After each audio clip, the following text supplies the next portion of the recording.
NBR থেকে SME উদ্যোক্তাদের জন্য নানা ধরনের সুযোগ সুবিধা দেওয়ার কথা বলা হচ্ছে, কিন্তু সঠিক ডেটা তৈরি না হওয়ার কারণে আসলে তারা সেই সুযোগ থেকে বঞ্চিত হচ্ছে। এই সমন্বয়হীনতার কারণ কি? না, আমি মনে করি এই যে ডেটার কথা বলছেন এটা খুবই একটা জরুরি ইস্যু। কারণ সরকার শুধু এনবিআর না, ডিস্ট্রিক্ট পর্যায়ে সারা দেশে প্রায় 1,56,00,000 উদ্যোক্তা আছে। তার মধ্যে একটা বড় অংশ হচ্ছে মাইক্রো বা কটেজ সেক্টরে কাজ করে, যাদের কোনো ডেটা নেই এবং যে কারণে সরকারের যে বিভিন্ন নীতি সহায়তাগুলো আছে সেটা তার আহ, কাছে পৌঁছাচ্ছে না। সুতরাং আমি মনে করি যে আমাদের নতুন সরকার দায়িত্ব নিয়েছে, সুতরাং সরকার যেই উদ্যোগগুলা নিচ্ছে এসএমই সেক্টর বা মাইক্রো বা কটেজ সেক্টরের জন্য যে উদ্যোগগুলা বা সহায়তাগুলা আহ আহ, তাদের কাছে পৌঁছে দেওয়ার জন্য চিন্তা করছে।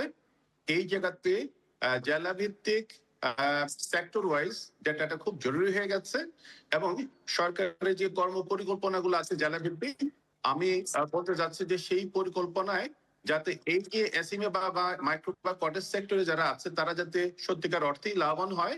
শুধুমাত্র অর্থ না, অর্থের সাথে বিভিন্ন মন্ত্রণালয় হচ্ছে স্কিল ডেভেলপমেন্টের জন্য কাজ করছে, তাদের মার্কেট প্রমোশনের জন্য কাজ করছে, সক্ষমতা বাড়ানোর জন্য কাজ করছে। সুতরাং এই জায়গাটা তখনই সফল হবে যখন প্রপার ডেটাটা থাকবে। সুতরাং আমি বলবো যে বাংলাদেশ পরিসংখ্যান ব্যুরো এই কাজটা করে থাকে, মূলত এসএমই ফাউন্ডেশন এই কাজটা আসলে করে না। বাট এসএমই ফাউন্ডেশনও বোধহয় সম্ভবত এটা প্রস্তাবনা দিয়েছে সরকারের কাছে।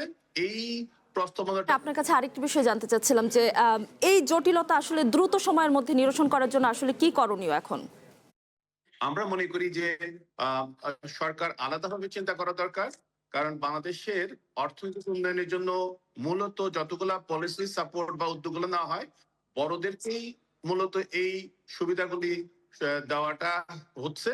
এখানে মাইক্রো বা কটেজ সেক্টরকে যদি উন্নয়নের চিন্তা করা হয় তাহলে প্রত্যেকটা ডিস্ট্রিক্টে কিন্তু কিছু স্ট্রেংথ আছে, কিছু হেরিটেজ আছে, কিছু প্রোডাক্ট আছে যেটা ওই জেলার ওই উদ্যোক্তারা সক্ষমতা অর্জন করেছে। সুতরাং এই পরিধিটা তাদের সক্ষমতা নিয়ে যদি সার্বিক জাতীয় অর্থনীতিতে যদি অবদান রাখতে হয় তাহলে আমি মনে করি একটা ম্যাপিং হওয়া দরকার খুব জরুরি ভিত্তিতে।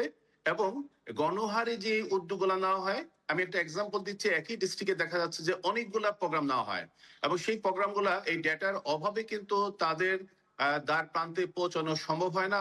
ইভেন অনেকে জানেও না এই ধরনের উদ্যোগ সরকারি জায়গা থেকে নেওয়া হয়েছে। সুতরাং আমি মনে করি এই জায়গাতে প্রত্যেকটা ডিস্ট্রিক্টে একটা কর্মকৌশল নেওয়া দরকার যে আগামী 2030 পর্যন্ত এই জেলার যে উদ্যোক্তারা আছে তাদেরকে কেন্দ্র করে কি ধরনের পরিকল্পনা নিলে, কি ধরনের নীতি সহায়তা দিলে, কি ধরনের আর্থিক সহায়তা দিলে, কি ধরনের স্কিল ডেভেলপমেন্ট সাপোর্ট দিলে, কি ধরনের বাজার ব্যবস্থাপনায় সাহায্য করা যায়, সবগুলা কেন্দ্র করে যদি হচ্ছে সুনির্দিষ্ট পদক্ষেপ নেওয়া হয়, আমি বিশ্বাস করি যে সত্যিকার অর্থেই সেই সহযোগিতাগুলা, নীতি সহায়তাগুলা প্রান্তিক পর্যায়ে পৌঁছাবে এবং তার ধারাবাহিকতায় সার্বিক অর্থনীতিতে জিডিপি। মুন্না, আমি একটু আপনাকে থামাচ্ছি। আপনি বলছিলেন প্রান্তিক উদ্যোক্তাদের কথা, সে এ পর্যায়ে একটু জানতে চাচ্ছি যে প্রান্তিক উদ্যোক্তারা আসলে কর দিতে যে নানা ধরনের সমস্যার সম্মুখীন হয়, সেক্ষেত্রে আসলে তাদের জন্য এই বিষয়টা আরো কিভাবে সহজ করা যায়?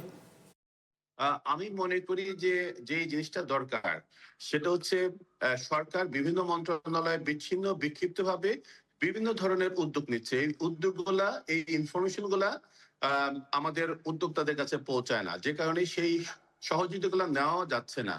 এই যে ডেটাবেস, এই ডেটাবেসের সাথে ইন্ডিয়া যে কাজটা করেছে, কিছু অ্যাপস ব্যবহার করছে যাতে সরকার যতগুলা উদ্যোগ বা যতগুলা কার্যক্রম নিচ্ছে সেটা অটোমেটিকলি আমার মোবাইল ফোনের মাধ্যমে উদ্যোক্তারা পেয়ে যায়। এবং সেই জায়গাটা হচ্ছে খুব জরুরি হয়ে গেছে। অর্থাৎ শুধু ডাটাবেস করে না, এটা ম্যাপ মোবাইল অ্যাপস এর আওতায় সরকারি যে সমস্ত প্রোগ্রাম গুলো আছে, যে সহযোগিতা গুলা এসএমই বা মাইক্রো সেক্টরের জন্য দেওয়া হচ্ছে, সেই জায়গাটার একটা বাস্তবমুখী অ্যাপস দরকার যাতে সেই ইনফরমেশন গুলো তাদের কাছে পৌঁছায় এবং সেই কাজগুলো একটা জবাবদিহিতা থাকা দরকার। আমরা অনেক সময় দেখেছি যে প্রোগ্রাম নেওয়া হয়, প্রজেক্ট নেওয়া হয়, অর্থ খরচ করা হয় যাদের জন্য সেই অর্থটা তাদের দূর প্রান্তে পৌঁছায় না। সুতরাং এখানে এসএমই ফাউন্ডেশন হচ্ছে খুব স্বল্প একটা ফান্ড নিয়ে কাজ করে। এখানেও চিন্তা করতে হবে সরকারকে সিরিয়াসলি যে এসএমই ফাউন্ডেশনকে কিভাবে বড় অঙ্কের আর্থিক সহায়তা দেওয়া যায়। কারণ এসএমইরা কিন্তু বিদেশে পালিয়ে যায় না, এসএমইরা কিন্তু ঋণ নিয়ে ঋণ ফেরত দেয়।